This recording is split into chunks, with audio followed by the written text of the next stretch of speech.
Nous bénissons le roi des rois, éternel, ce matin pour la grâce qu'il nous offre de nous retrouver pour échanger en ce qui concerne sa parole. Ce matin, nous allons conclure la leçon que nous avons commencé le dimanche dernier, la leçon 23, qui nous parlait de soutien moral et spirituel aux serviteurs de Dieu. Aujourd'hui, nous allons faire les deux dernières parties, c'est-à-dire le point B, qui nous parle des bienfaits et bénédictions liées au soutien moral et spirituel des serviteurs de Dieu, et enfin, l'appel aux croyants pour le soutien aux serviteurs de Dieu. Prions le Seigneur. Éternel Dieu de grâce, ce matin encore tu nous fais cet honneur de nous retrouver afin de parler de ta part. Papa, nous sollicitons la présence de ton Esprit Saint afin qu'il nous aide à comprendre le message que tu veux nous transmettre en ce jour. Aide les uns les autres, Papa, à comprendre ta parole et à le mettre en pratique dans leur vie quotidienne dans le nom de Jésus. Tous ceux qui nous écoutent, Seigneur, et nous voient, Seigneur, sont dans tes mains. Papa, repose-toi sur eux. Et tous ceux qui suivront ce message éternel, mon Dieu, Papa, agis dans leur vie dans le nom de Jésus. Nous te confions ces moments ont passés en ta présence. Nous demandons, Seigneur, que tu nous gardes et que tu nous fasses du bien dans le nom de Jésus. Nous avons prié et reçu. Amen. Le dimanche dernier, nous avions entamé la leçon qui nous parle du soutien moral et spirituel aux serviteurs de Dieu. Et nous disions que le soutien moral et spirituel sont une chose aussi importante que le soutien financier et matériel que nous pourrons apporter aux serviteurs de Dieu. En ce sens que le soutien moral et spirituel participe à l'efficacité de l'œuvre qui se fait dans la maison du Seigneur. Et nous avions montré l'importance que revêt ce soutien. Parlant du soutien spirituel, nous disions que c'est l'ordre du relationnel, de l'intimité avec Dieu. Et nous avions dit qu'il est important que cette relation spirituelle soit au beau fixe pour les serviteurs de Dieu afin que l'œuvre soit efficace. Parlant du soutien moral, nous disions que c'est l'état d'esprit. Le moral, c'est l'état d'esprit, la capacité d'une personne à qui lui permet d'affronter les circonstances, qui lui permet d'affronter les difficultés. Et à ce titre, les serviteurs de Dieu étant des hommes comme nous, ont des moments de faiblesse, ont des moments que nous pourrons appeler des moments de difficulté. Et il est important que les croyants soient à leur côté pour leur remonter le moral, pour leur donner plus d'entrain, pour les soutenir, les encourager à aller davantage dans l'œuvre dans laquelle ils sont engagés. Donc ce matin, nous parlerons des bienfaits et bénédictions liées au soutien moral et spirituel des serviteurs de Dieu. Quelles sont les retombées du soutien spirituel et moral?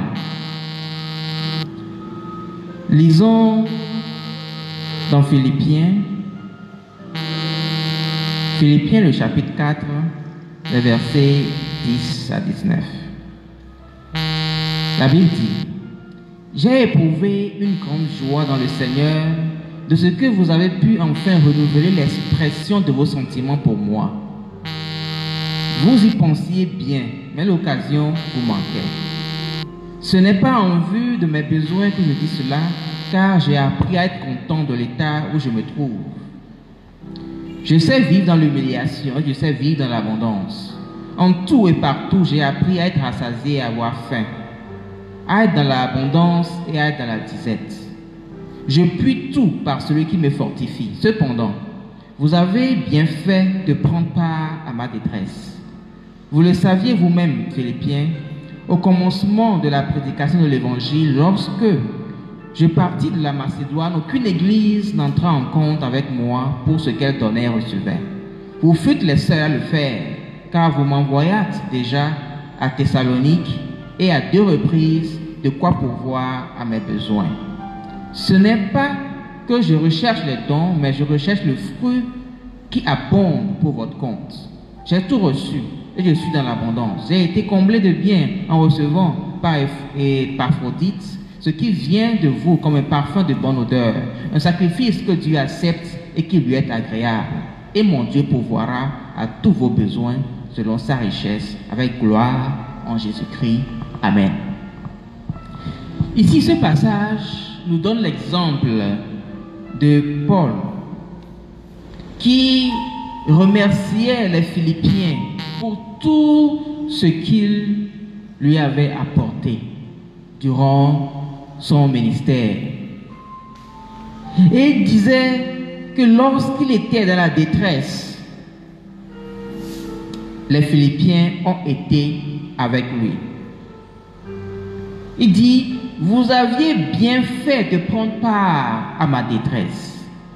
Et il conclut en disant, et mon Dieu pourvoira à tous vos besoins selon sa richesse avec gloire en Jésus-Christ. Donc, retenons que le soutien moral et spirituel aux serviteurs de Dieu n'est pas sans récompense. Dieu n'est pas un Dieu injuste. Il connaît nos œuvres.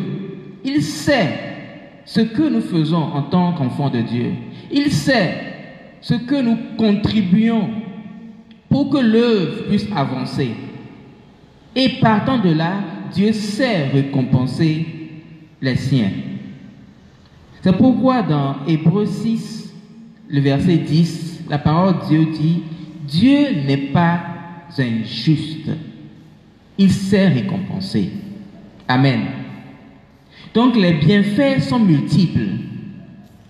D'abord, notons la satisfaction morale et spirituelle.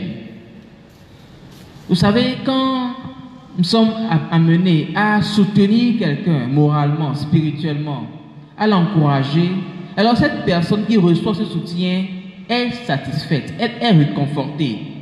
Cela lui donne un coup de boost. Cela lui donne une extra force pour pouvoir aborder avec plus d'entrain les défis qui sont devant. Donc la satisfaction morale et spirituelle n'est pas chose négligeable. Parce qu'en parlant du moral, c'est important pour accomplir toute tâche. Si nous voulons accomplir une tâche quelconque et que nous n'avons pas l'envie de le faire, nous n'avons pas le moral assez fort pour accomplir avec enthousiasme ce travail-là, nous allons noter qu'au bout, bien que nous serons efforcés pour le faire, le travail ne sera pas aussi bien fait que lorsque nous serons pleinement engagés avec un moral haut, avec une envie véritable d'accomplir cette tâche. Donc le moral dans toute chose est importante. Et une personne réconfortée, une personne ragaillardie est une personne qui peut accomplir des exploits. Amen. Donc la satisfaction morale et spirituelle est d'abord un bienfait que cela apporte à celui qui est soutenu moralement et spirituellement. Sachons que cette question de bienfait est un cercle vertueux. En parlant de cercle vertueux, nous faisons référence au fait que, une fois le soutien moral et spirituel apporté, le serviteur de Dieu se sent solide et efficace dans sa tâche. Cette solidité, cette efficacité permet aux fidèles d'être bénis et épanouis dans leur vie, dans le service qu'ils rendent à Dieu. Et étant épanouis et bénis, alors ils soutiennent davantage pour que le travail aille encore plus loin. Et nous nous retrouvons dans un cercle vertueux. Plus de soutien, travail efficace, bénédiction et épanouissement de ceux qui écoutent, et soutien encore davantage. Et ainsi, nous sommes dans un cercle vertueux et le travail va de plus en plus belle. Le travail est efficace dans la maison du Seigneur, l'œuvre de Dieu avance et nous pouvons voir les fruits dans la vie de ceux-là qui sont paix, qui bénéficient de la nourriture du serviteur et aussi de ceux-là qui sont au dehors, puisqu'ils bénéficient de notre témoignage au quotidien. Alors ce cercle vertueux, il faudrait que nous puissions en tant que fidèles, en tant que serviteurs, de pouvoir le cultiver en notre sein. Permettre à l'homme de Dieu de faire efficacement son travail, en étant à ses côtés, en lui obéissant, en agissant selon ce qu'il nous aura dit, afin que le travail puisse se passer comme sur des roulettes. Nous avions dit tout ce que nous entendons par soutien spirituel et moral aux serviteurs de Dieu dans la leçon précédente. Nous n'allons pas y revenir, mais sachons que obéir aux serviteurs de Dieu fait partie du soutien moral que nous devons leur apporter. Cette obéissance les encourage à faire davantage. Et en faisant davantage, les résultats abondent. Amen. Donc notons que le plus grand bénéfice, c'est le fait d'hériter ou de participer au royaume. Nous savons qu'en tant que serviteur, en tant que fidèle, en tant que fils du Dieu vivant, alors notre aspiration ultime, c'est de vivre avec notre Seigneur. Alors une fois que ce cercle vertueux est cultivé, alors cela nous permet d'être dans les meilleures dispositions pour rencontrer notre Seigneur, pour vivre aux côtés de notre Seigneur lorsque le moment viendra. Donc hériter et participer au royaume de Dieu. Nous bénéficions également des conseils utiles lorsque nous soutenons nos serviteurs de Dieu. Nous bénéficions de leurs conseils utiles dans la marche quotidienne, dans la marche chrétienne, dans notre vie de tous les jours. Ils sont plus à même de nous donner ce qu'il faut pour que notre marche chrétienne soit une marche épanouie. Et nous sommes nous-mêmes des instruments efficaces dans la mission de Dieu.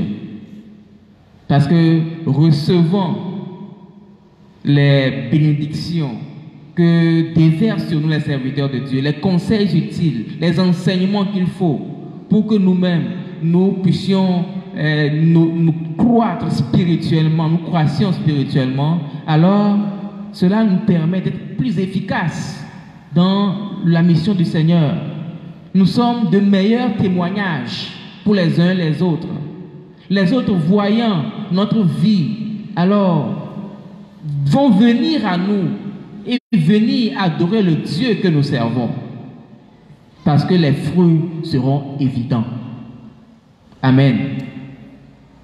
La vie chrétienne, c'est une vie dans laquelle nous devons sur plusieurs étapes faire beaucoup de choses qui s'imbriquent et les résultats s'imbriquent les uns dans les autres.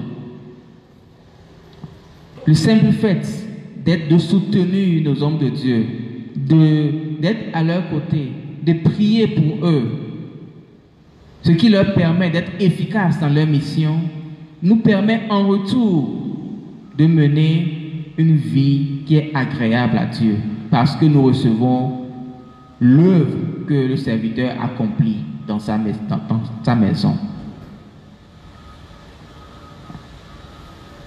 Les bienfaits sont multiples et sont importants pour chacun d'entre nous. Mais notons que nous sommes tous appelés en tant que chrétiens à faire montre de ce soutien. Nous ne devons pas, en tant que chrétiens, rester sans prier du moins. Parce que, notons-le, ils sont la proie de ce monde méchant. Lorsque nous jetons un regard sur le monde et tout ce qui s'y passe, sachons que le diable est à l'œuvre pour ramener tous ceux qui s'efforcent de vivre selon le Seigneur à ne pas demeurer dans cette vérité, mais à les ramener à la vie de débauche que le monde propose. Et plus encore, les hommes de Dieu qui sont en première ligne, ils sont la proie des méchants. C'est à ce titre que le chrétien est appelé à prier pour eux. Paul invitait les uns les autres en son temps à prier pour lui. Dans Éphésiens, le chapitre 6, le verset 19, Paul disait « Priez pour moi afin qu'il me soit donné, quand j'ouvre la bouche, de faire connaître hardiment et librement le ministère de l'Évangile. » Voilà la sollicitation de Paul, de prier pour lui.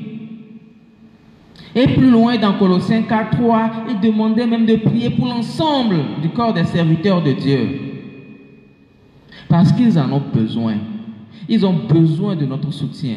Ils ont besoin que nous restions à la brèche pour eux, afin qu'ils puissent avoir les armes nécessaires pour faire face et pour triompher. Nous sommes interpellés en tant que chrétiens, à chaque fois que nous nous mettons à genoux pour prier, de nous souvenir de nos hommes de Dieu, de nous souvenir de nos pasteurs, de nous souvenir de nos évangélistes, parce qu'ils sont en première ligne et qu'ils sont la proie de ce monde méchant.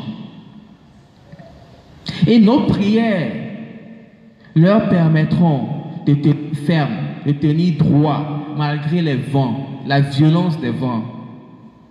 Et leur œuvre parmi nous nous sera d'un grand profit. Parce que si un troupeau perd son berger, que restera-t-il du sort de ce troupeau-là? Il est important que nos serviteurs de Dieu, nos pasteurs, soient encouragés, que nous puissions prier pour eux, que nous puissions être à leur côté, leur donner la confiance nécessaire pour qu'ils puissent aller plus en avant dans le service qu'ils nous rendent, dans le service qu'il rend à la communauté et à toute l'humanité. La Bible recommande à tous les saints de prier pour les serviteurs de Dieu, de les assister dans leur détresse, de faire montre de notre sollicitude envers eux. Voyons l'exemple de Pierre lorsqu'il était emprisonné. La Bible dit que l'Église s'était mise à la brèche pour Pierre. Ils ont prié pour Pierre toute la nuit. Ils priaient. Et qu'est-ce qui s'est passé dans la prison? Un ange est allé visiter Pierre et l'a fait sortir de la prison. Dans Acte 12, le verset 5, l'Église n'a cessé de prier pour lui.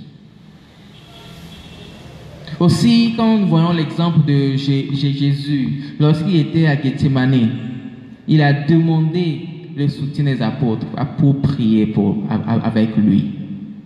Dans Matthieu 26, les versets 37 plutôt à 46. Donc nous voyons que la parole de Dieu est claire. Elle nous appelle au soutien à nos dirigeants. C'est une recommandation également de la parole de Dieu qui nous demande de nous mettre à la brèche pour nos dirigeants. Et c'est à ce titre que nous pouvons être d'un soutien valable pour eux. Leur travail est important au sein de nos églises, pour nous en tant que chrétiens. Et cette importance voudrait que nous puissions faire ce qu'il faut pour que leur travail soit efficace. Le soutien spirituel et moral des serviteurs de Dieu est utile à bien des égards. Ce soutien produit des ouvriers solides, des ouvriers efficaces, des ouvriers déterminés à accomplir leur rôle. Et une fois qu'ils accomplissent leur rôle, alors cela apporte, ce sont des bénédictions pour le peuple de Dieu. Non seulement pour le peuple de Dieu, mais également pour la mission de Dieu. Parce que leurs œuvres dans la vie d'elles constituent un vrai témoignage pour le monde et qui va attirer plein de gens à venir à Christ, à demander d'après Christ et à venir à lui. Quand nous nous référons à une histoire dans l'Ancien Testament, histoire de Moïse et du peuple de Dieu lorsqu'il devait combattre Amalek. Moïse a demandé à Josué de constituer une armée pour faire face à Amalek. Et Moïse est lui-même tenu en haut de la colline avec le soutien de Our et d'Aaron. Lorsque les bras de Moïse étaient levés en haut, Josué et ses hommes massacraient les Amalek et ses hommes. Mais une fois que ses bras faiblissent et descendent, alors Amalek reprenait la victoire sur les enfants d'Israël. Mais Our et Aaron ont eu la bonne idée de se mettre chacun sur le côté de Moïse et de soutenir ses bras. Une fois cette solution trouvée, la victoire a été remportée sur Amalek. Donc le soutien est important. Soutenons les bras de nos hommes de Dieu. Soutenons les bras de nos serviteurs de Dieu pour une victoire commune, pour que nous puissions remporter tous ensemble la victoire qui nous est dédiée depuis le sacrifice de Jésus à la croix. Dieu nous fait grâce de sa bonté, de sa miséricorde, afin que nous puissions être des serviteurs efficaces dans sa maison. Alors tâchons de faire ce qu'il faut pour que la victoire soit remportée et que notre passage ici puisse impacter la vie des uns et des autres, pour que le royaume de Dieu puisse davantage s'agrandir. À l'instar d'Aaron et Our, il est important que nous puissions soutenir nos hommes de Dieu, tant moralement que spirituellement. En le faisant ainsi, alors les fidèles seront bénis, les fidèles seront épanouis et les fidèles emprunteront ainsi la voie pour le ciel. La parole de Dieu nous recommande, en tant qu'enfants de Dieu, à observer cette recommandation au quotidien. Il nous incombe, en tant que fidèles, d'observer cette pratique au quotidien, de voir l'importance du soutien et de l'apporter autant que possible. Tant qu'il faut apporter un soutien, quel qu'il soit, faisons-le, parce que c'est ce que le Seigneur demande de notre part. C'est ce que le Seigneur recommande à chacun d'entre nous, parce que cela a un grand bénéfice pour son Église et pour toute la communauté. Alors que le Seigneur nous aide à comprendre ce message, afin que nous puissions l'intégrer. Aujourd'hui, nous parlons de soutien moral et spirituel, mais sachons qu'il existe également le soutien matériel et financier qui a fait l'objet d'une leçon, la leçon 6 de l'année dernière. Donc toutes ces choses sont à observer en tant que chrétiens. N'oublions pas nos hommes de Dieu. Ne les oublions surtout pas. Ils sont au service de Dieu, ils sont à nos services et il faut que nous puissions leur apporter toute l'aide nécessaire pour que le travail puisse se faire convenablement, pour qu'il soit efficace dans le champ et qu'en retour, nous puissions bénéficier du fruit de leurs œuvres. Je parlais entre-temps du cercle vertueux, tâchons de le cultiver dans nos églises, ce cercle vertueux-là, pour que son église puisse croître à tous égards et que le royaume de Dieu soit agrandi. Amen. Soyons sensibles enfin aux besoins moraux et spirituels des serviteurs de Dieu en vue de la réussite de leur ministère et pour notre propre bien-être. Alors que le Seigneur nous bénisse et qu'il nous accorde sa grâce afin que lorsque nous nous retrouvons, que nous puissions à chaque instant accorder le soutien nécessaire pour que nos hommes de Dieu soient fortifiés et qu'ils puissent aller plus en avant dans l'œuvre qu'ils accomplissent dans la maison de Dieu. Amen. Prions le Seigneur. Père éternel, ce matin nous voulions encore te bénir. Nous voudrions te rendre grâce et te dire merci pour ce moment passé en ta présence. Ta parole nous a été donnée, Père. Aide-nous maintenant, Seigneur, à l'intégrer sur les tables de nos cœurs, afin que nous puissions en faire usage, Papa, et vivre comme tu le veux. Tu nous as parlé du soutien moral et spirituel que nous devons apporter aux hommes de Dieu, Père. Aide-nous à pouvoir être à la hauteur de la tâche, Papa. Aide-nous, Seigneur, par ton Esprit Saint, à manifester cette sollicitude dans le nom de Jésus. Béni sois-tu, Seigneur, pour ce moment passé en ta présence. Merci, Seigneur, pour la grâce que tu nous as donnée. Merci pour la bénédiction que tu nous accordes en nous permettant, Seigneur, d'écouter ta parole. Merci pour tout ce que tu fais et que, Père éternel, mon Dieu, toute la gloire te soit donnée. Dans le nom de Jésus, nous avons prié et reçu. Amen.